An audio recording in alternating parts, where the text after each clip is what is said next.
Olá, galerinha das primeiras séries Respeito e Solidariedade. Vamos para a nossa aula de número 21 de Filosofia.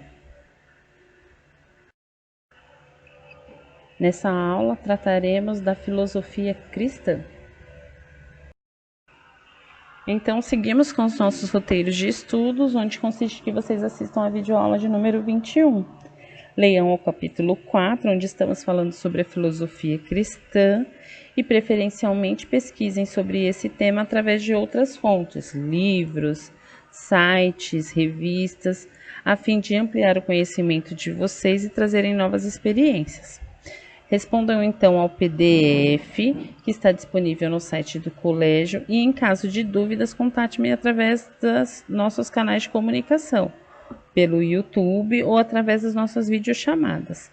Lembre-se que o esforço de vocês nunca será em vão, então permaneçam firmes e bons estudos. A filosofia cristã está muito ligada a dois santos que já ouvimos em certo momento falar em nossas vidas, de uma forma provável, né? Que é Santo Agostinho e Santo Tomás de Aquino. Santo Agostinho, ele defendia, né, que pelo livre-arbítrio o homem decidia entre o bem e o mal. E também que para Deus não seria a origem para o mal.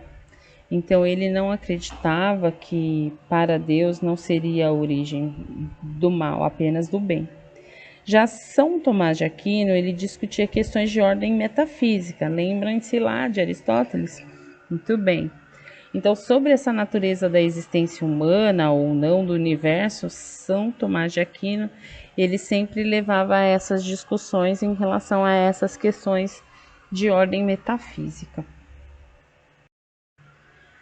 É importante ressaltar que Santo Agostinho, indiscutivelmente, foi o maior filósofo do período entre Aristóteles e São Tomás de Aquino. Agostinho, então, conseguiu fundir a crença cristã como uma tradição filosófica platônica. E ele sustentou que, filosoficamente, só é possível atingir a verdadeira sabedoria por intermédio de Deus e da fé religiosa.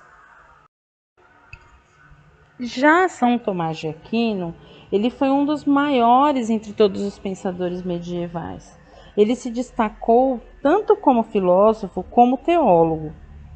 E no centro de seu pensamento está a crença pessoal de que o ensino cristão pode ser reconciliado com sucesso nos ditames da ciência e da filosofia, por exemplo.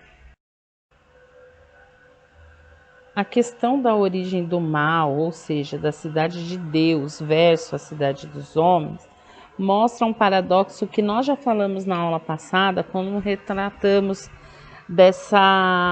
desse conflito entre a razão e a fé, entre a religião e a filosofia, enfim, entre tantos outros contrapostos, né?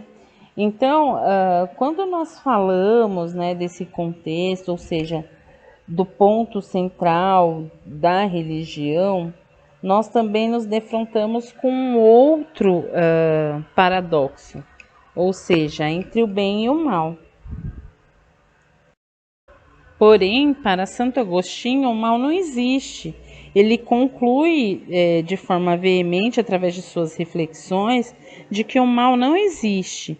E, evidentemente, a conclusão pode parecer absurda, o que, ao contrário, é uma consequência das proposições anteriores, onde afirmam que todos os seres eles são criações divinas, e então, nessa condição, apenas podem ser bons, tornando então inadmissível a concepção do mal como um ser.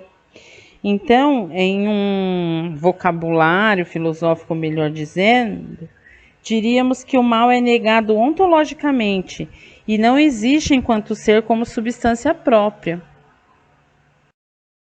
E assim, quando falamos de cidade de Deus e cidade dos homens, é uma forma de identificar duas esferas, ou seja, duas dimensões claramente distintas na teoria de Santo Agostinho, né? Dessa teoria agostiniana. Em que a primeira, né, quando nós falamos de cidade de Deus, ela caracteriza o amor a Deus acima de todas as coisas. Já a segunda, que é a Cidade dos Homens, ela mostra então uma certa desvirtude, né? Um desvirtuamento que projeta o amor a si próprio, ou seja, o amor de si em um plano principal, caracterizando de certa forma o mal, né? E é aí onde se origina, né, o mal. E nesse contraponto nos deparamos com diversas outras questões, em especial o livre-arbítrio, que é quando o ser humano ele opta, né, por escolher a sua causa, ou seja, o bem ou o mal. E em vez do que nós apresentamos, né, como uma resposta, seja pelo ponto de vista de Santo Agostinho, através de suas confissões, ou nesse paradoxo entre cidade de Deus e cidade dos homens, nós então temos, né, o livre-arbítrio como algo que procede à salvação, ou seja, o retorno da humanidade ao Deus Criador. Então pressupõe-se que esse livre-arbítrio seja sempre para o bem. Muito embora a vontade humana por si só já não seja suficiente para tanto. Lembrem-se vocês que através da ótica da Cidade dos Homens, o amor a si é o mais importante. Então, quando falamos desse livre-arbítrio, nós, de certa forma, redicionamos ao caminho, ou melhor dizendo, redirecionamos ao caminho do bem. Então, contemplando sempre o que é melhor, sabe aquela coisa de contemplar o belo? É mais ou menos assim. E que essa opção, ela se estenda então ao conjunto da humanidade a fim de propagar o bem sempre. Então, aplica-se apenas as situações, né? Apenas não, né? Mas que se fundamenta sim nas predileções, né, definidas por Deus, e então aos predestinados que são tocados por essa graça divina é proposto então esse retorno à felicidade. É mais ou menos aquela questão, sabe, de quem é bom vai para o céu. Diga-se de passagem, essa visão de direção para o bem de Santo Agostinho, ela é uma tese defendida no qual a humanidade se baseia sempre na questão da religiosidade, da fé, e que se contrapõe, por exemplo, a essa visão que Hegel tinha, né, de ter uma influência no desenvolvimento através das características do conceito histórico e de visão e de razão e de experiência, como outros filósofos já disseram, como na questão de objetos de estudos. Para Santo Agostinho isso era algo muito natural, mas para os filósofos tinha que ter um embasamento, seja ele científico ou como produto da experiência ou um objeto de estudo, digamos assim. Falemos então sobre a memória, ou seja, a vida interior e a felicidade. A teoria da iluminação divina, ela veio para substituir a teoria platônica e explica o ponto de partida do processo do conhecimento e abre então o caminho para a fé. E essa concepção, ela tem uma grande influência no desenvolvimento da noção ocidental do tempo histórico e da raiz e da visão, por exemplo, hegeliana. Santo Agostinho, ele veio para mostrar que os eventos históricos, eles devem ser interpretados à luz da revelação que a cidade divina prevalece, já que a história tem uma direção, que no caso, na visão de Santo Agostinho, é sempre para o bem. Santo Agostinho, ele prossegue na sua constatação de que nem sequer um ano é uma duração admissível para o presente, porque o ano ele é dividido em meses, e os meses em semana, e as semanas em dias, e os dias em horas, e as horas em minutos, e assim por diante. Então, em hipótese alguma, é admissível, segundo Santo Agostinho, um presente longo, porque o presente é um instante que rapidamente torna-se pretérito. Então, diante dessas definições de Santo Agostinho e pelos motivos que aqui já foram expostos, para ele, tudo carece de uma existência objetiva. Santo Agostinho, quando nós falávamos sobre essa questão da indagação sobre o tempo, ele reflete muito essa questão da memória, como nós já dissemos, né? E essa memória, então, proporciona um retorno. E esse retorno do ser humano ao seu Criador, por exemplo.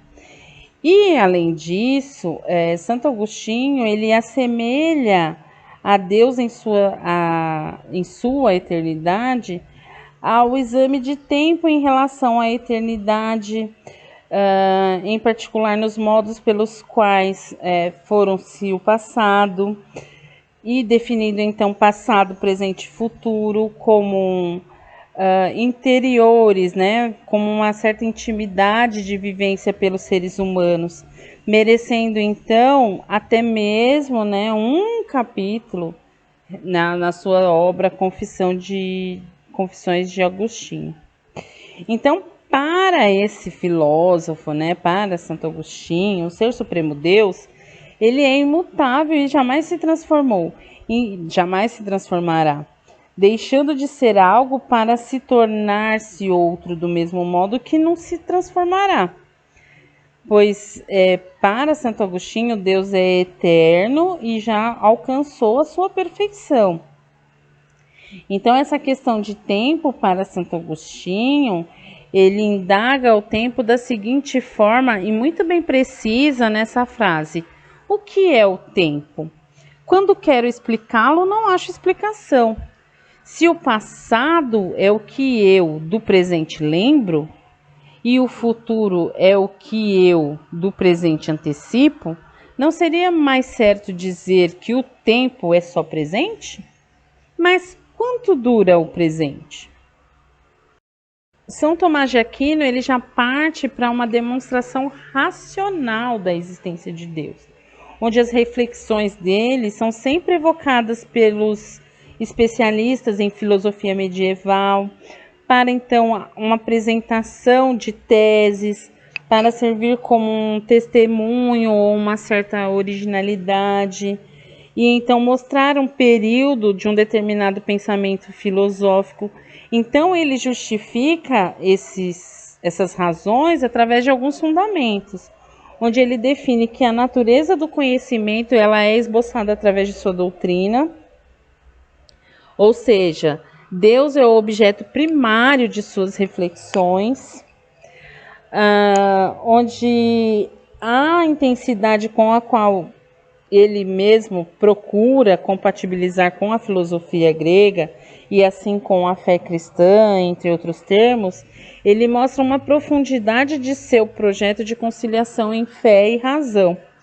Então, a teologia não substitui a filosofia de acordo com a visão de São Tomás de Aquino, mas ela a aperfeiçoa.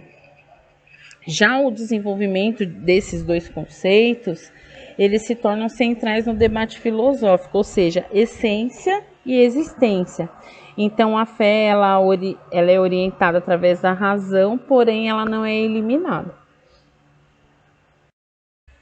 Podemos então entender que na abordagem de São Tomás de Aquino, a essência ela se difere da existência. E de uma coisa deve ser pensada em termos de que o que a coisa é e não ser ela existente ou não. Então, para Agostinho, a pergunta que se pauta é sempre essa: ele existe? E então ele se dedica a esclarecer o que significa o existir. E em Deus, a essência e a existência são a mesma coisa, mas nas criaturas elas são distintas. Então posso conceber algo, ou seja, sem comprovar realmente se isso tem o ser.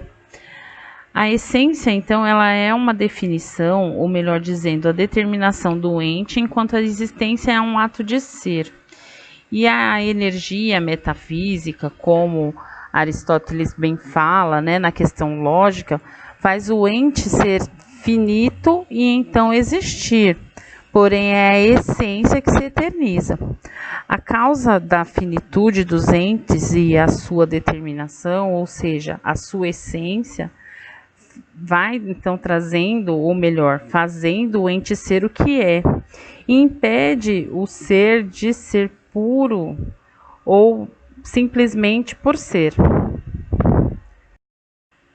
Pois bem, pessoal, e por hoje é só, e assim se encerra nosso ano letivo na disciplina de filosofia.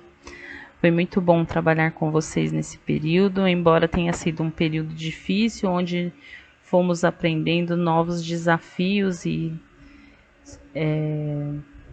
superando a todos eles, né?